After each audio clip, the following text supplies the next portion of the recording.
Let's look at this inequality problem. Garrett is visiting New York City. He wants to take a taxi from Times Square over to the financial district of New York City.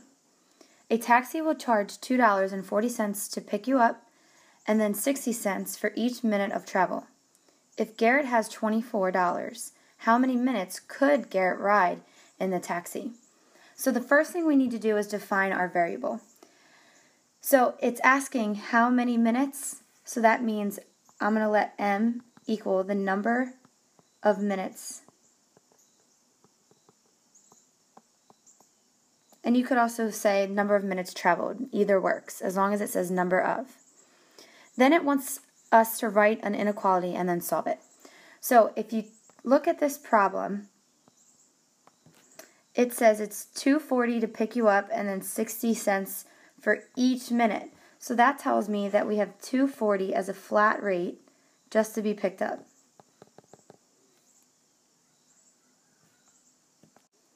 Then that means that we're going to add 60 cents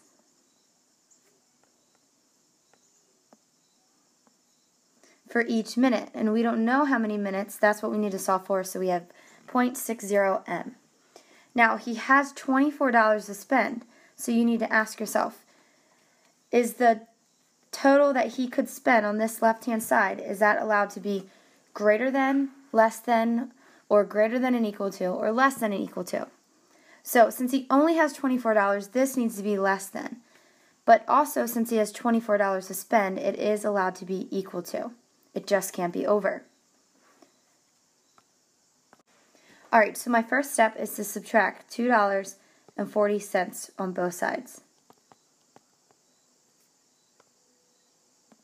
It cancels out on the left, and we're left with 0.60 m is less than or equal to 2160.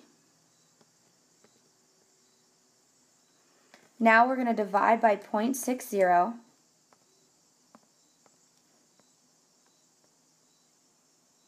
on both sides so we can get m by itself.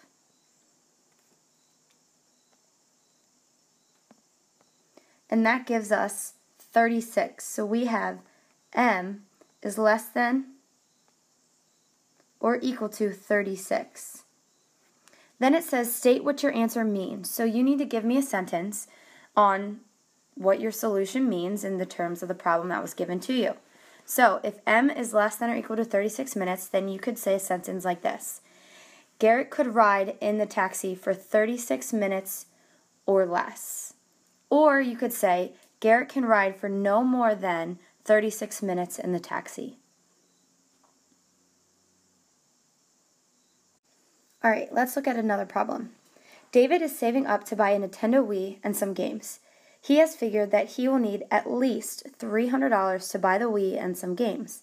Currently, Dave has saved up $40. Each week he saves $10. How many weeks will Dave need to save money in order to reach his goal? So the first thing we need to do is define our variable. The question asks, how many weeks will he need to save? So I'm going to let W equal the number of weeks.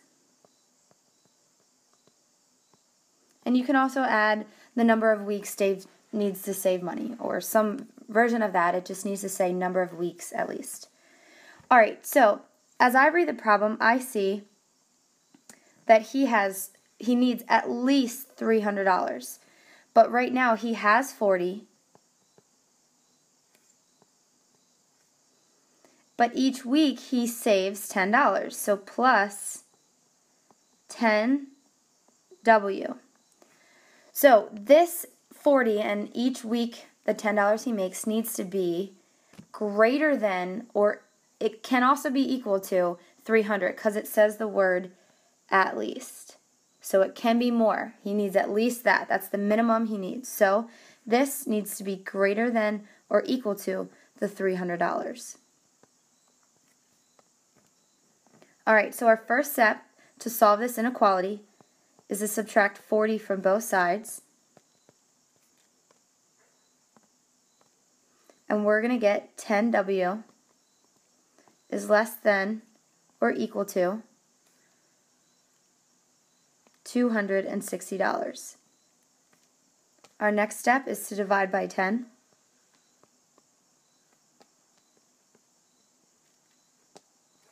So that means that W is greater than or equal to 26.